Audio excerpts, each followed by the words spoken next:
sekarang anak saya udah alhamdulillah udah keluar dari ancaman-ancaman yang macam-macam itu, yang emang benar dia selalu ngancam katanya beginilah begitulah. Emang benar itu, emang sifat dia. Itu emang benar banget. Ya, udah itu kan saya sebelum berangkat ke sini saya sekarang di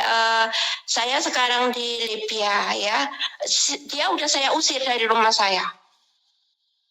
Iya, karena banyak sekali masalah. Dia ada di sana, bahkan keluarga saya juga berantakan semua gara-gara dia ya. Sebentar-bentar pokoknya banyak banget masalah. Akhirnya dia kan saya usir dari rumahku. Iya, saya usir benar. Demi Allah saya nggak bohong, saya usir dia. Udah saya usir, dia nggak mau pergi. Dia nggak mau pergi. Malah ngancam yang begini begitu. Macam-macam. Apa yang diancam? Saya nggak ada urusan sama kamu. Harta kamu pun nggak ada di saya. Kamu makan segala macam pun numpang dari saya. Tak bilangin begitu. Emang sok kaya orangnya. Mobil ada emang. Ini itu ada emang. Sebentar-sebentar dapat transferan dari saya sendiri nggak tahu ya. Sebentar-sebentar dapat transferan dari luar yang katanya kerja, yang katanya pengacara, yang katanya ini, yang katanya itu. Itu semuanya bohong. Iya, itu paket uang-uang yang dikirimkan ke dia adalah dari perempuan-perempuan yang diperasnya. Iya, saya tahu. Makanya saya alhamdulillah sekarang udah pisah sama anak saya ya, udah cerai. Istilahnya kan cuma nikah siri. Punya anak nggak tahu anaknya, kalau nggak salah anaknya nggak tahu 2, nggak tahu 3, itu beda-beda ibu. Ya gitulah kerjaannya emang. Iya, karena saya ingin mengantisipasi pernikahan saudara. Karena ini adalah korbannya kebanyakan hamil, Bu. Karena itu siapa aja yang hamil, kalian harus mengenal satu sama lain. Kenapa? Takutnya pernikahan saudara. Karena kan dari satu bapak itu sangat berbahaya sekali buat mereka. Dan kan mereka tidak saling kenal. Iya, kasihan mereka ke depannya kalau sampai mereka cacat, atau apa-apa. Itu bukan karena keinginan mereka, karena dosa yang sudah dilakukan oleh kedua orang tuanya. Kenapa saya selalu bilang, ayo kita persatukan. Walaupun benar Bu, saya nggak mungkin bisa bantu apa-apa, nggak mungkin ini viral, saya nggak apa-apa. Tapi saya mohon korbannya untuk bicara satu sama lain, kayak kita harus bersatu gitu loh Bu. Karena saya memang tidak menginginkan perkawinan satu bapak, habis itu anaknya cacat. Kalau sampai cacat itu kasihan cucunya. Kalau kita yang tua nggak apa-apa. Iya. Kita yang tua itu nggak apa-apa. Maka dari itu yang iya benar. Itu anaknya yang satu yang katanya kuliah tuh ya rada error gitu anaknya. Yang kuliah tuh katanya. Itu tinggal di rumah saya selama bulan puasa, sebelum puasa juga udah ada di rumah saya. Itu tinggal sama saya tuh waktu itu. Berarti masih baru-baru sih ini aja tinggal di rumah ibu? Iya, baru-baru ini. Saya aja kaget. Kaget nih waktu kok kayak ini aku bilang. Iya, kata ya lihat YouTube baru hari ini saya lihat. Sebelumnya saya emang ya. Jenengan nggak pernah lihat YouTube saya? Nggak pernah. Baru dikirimin anak saya ya, anak saya yang paling kecil. Bu, sekarang ini kayak ini lagi viral ini. Alhamdulillah, aku bilang ternyata doaku. Doa orang teraniaya didengar Tuhan ya Bu ya.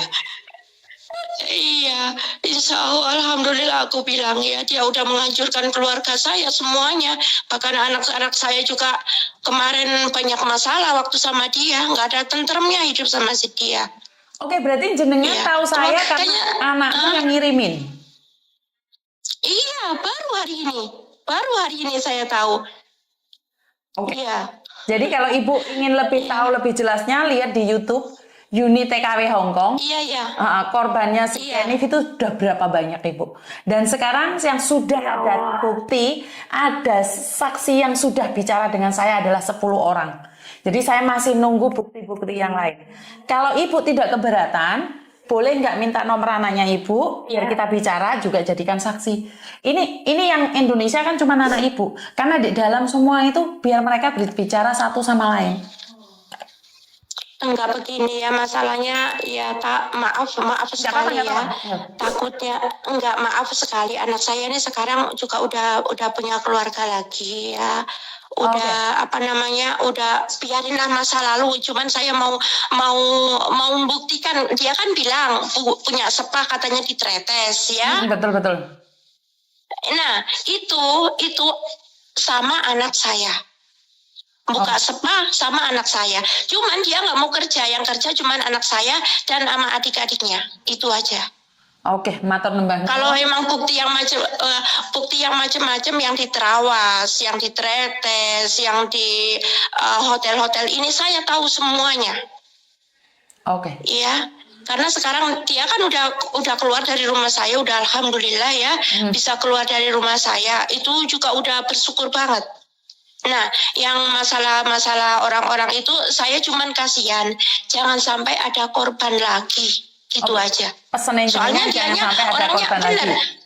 Pesan yang Iya, terus bener yang mereka bilang tuh katanya dia punya enggak sewajarnya gitu. Kalau udah kenal sama dia, emang enggak sewajarnya. Yang beda yang di hati kita begini, kemauan kita sama yang kita kerjakan tuh beda, itu emang benar. Enggak tahu dia punya ilmu apa aku enggak tahu ya masalah itu ya. Enggak boleh seudon sama orang ya. Betul. Cuman emang benar itu kejadiannya, emang benar itu. Mudah-mudahan nggak ada korban lagi. Kalau emang kerjaannya dia kayak gitu. Dia kan ngakunya pengacara, ya ngakunya pengacara lah, inilah itulah macam-macam lah. Rumahnya di Surabaya kan, rumah tahu itu katanya sih rumah kontrakan yang saya dengar. Masa bodoh lah itu urusan mereka ya. Waktu udah bebas dari mereka aja udah alhamdulillah, saya alhamdulillah, itu aja. Terima kasih Ibu yang dari Libya menelpon saya. Semoga kedepannya bisa lebih Iya, baik. makasih. Terima kasih sudah menelpon saya. Amin. Setidaknya jenengan bisa jadi saksi hidup perjalanan laki-laki ini. Bahkan sampean sendiri pun dihina-hina seperti itu. Padahal dia mau ngambil anak sampean. Iya. Benar nggak? Matur nembah nuwun, Ya, lanjutkan mudah-mudahan pekerjaan. ya. Mudah-mudahan nggak ada korban lagi. Cuman itu tujuan saya. Kasihan yang menjadi korban. Siap. Terima Itu kasih. saja. Matur nembah nuwun. Iya, sama-sama. Assalamualaikum. Oke. Waalaikumsalam warahmatullahi wabarakatuh. Lah, ini yang saya maksudkan. Libya, korban. Ini loh Mbak yang saya maksudkan. Ngerti yang saya maksudkan ya. Tujuan saya kalau memang ini viral, nggak apa-apa deh, nggak ada orang yang peduli. Wes nggak ada pengacara yang mau ikut campur, nggak ada artis yang mau nge-up, nggak ada YouTuber Indonesia yang membantu saya. Nggak apa-apa. Kita camping sendiri, ngoceh sendiri, ngomong sendiri, nggak apa-apa wes. Saya tidak akan pernah putus asa untuk berjuang karena ternyata sasarannya bukan cuma Hong Kong, Singapura dan Taiwan. Sasarannya orang lokal Indonesia juga. Ya, jadi dia itu sasarannya kemana-mana. Nah, ini saya kayaknya harus cari kiai ya. Yang seperti saya bilang tadi, kita harus cari ulama. Kita harus cari ulama untuk menundukkan kelemahan dia. Ilmu yang dia pakai itu loh. Ilmu yang dia pakai itu. Karena kalau memang polisi tidak mau bertindak, ya udahlah. Jadi kalau yang lainnya tetap diam, ini kalau seandainya tidak viral hari ini, artinya adalah dia sekarang ada di rumahnya ibu ini pun nggak akan tahu. Benar nggak? Jadi saya tahu tidak akan ada yang peduli, saya tahu tidak akan ada yang nge-up, saya tahu tidak akan ada yang mau tahu. Jadi biarkan saja kita mencari ustadz yang ada di Indonesia untuk bagaimana pergerakan mereka, kita pasrahkan aja. Saya tidak akan pernah capek untuk berusaha, saya tidak akan pernah lelah untuk berusaha. Jadi saya akan tetap meneruskan perjuangan ini. Karena ini sudah menyangkut orang-orang lokal ternyata. Jadi orang-orang lokal itu dimodusin. Ya. Kenapa saya itu sangat sensitif sekali ya. Kalau saya tidak meneruskan polisi, kalau ada yang melapor baru berani bertindak, enggak juga Mbak, karena sudah ada yang melapor dan tidak bertindak. Jadi sudah ada yang melapor, sudah ada yang pengacara, tapi bayarnya mahal. Polisi harus juga bayar, saya ada saksinya yang dimintain polisi. Jadi ya dengan viral baru bisa.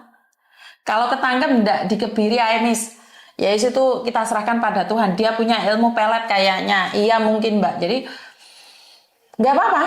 perjuangan saya akan saya tetap teruskan. Semoga Allah segera memberikan solusi Miss Yuni dan para korban. Terima kasih. Karena saya selalu percaya doa orang baik, doa orang teraniaya akan didengar Tuhan. Jadi buat Anda yang selama ini menyepelekan kasus ini, buat Anda yang selalu menyalahkan para korban, buat Anda yang hari ini sangat suci, tidak berdebu, saya ucapkan banyak-banyak terima kasih. Karena kalau kalian terus menghina kita, kamu tidak tahu keluargamu yang di Indonesia kapan juga terkena ini. Kenyataannya pada ibu yang ada di Libya.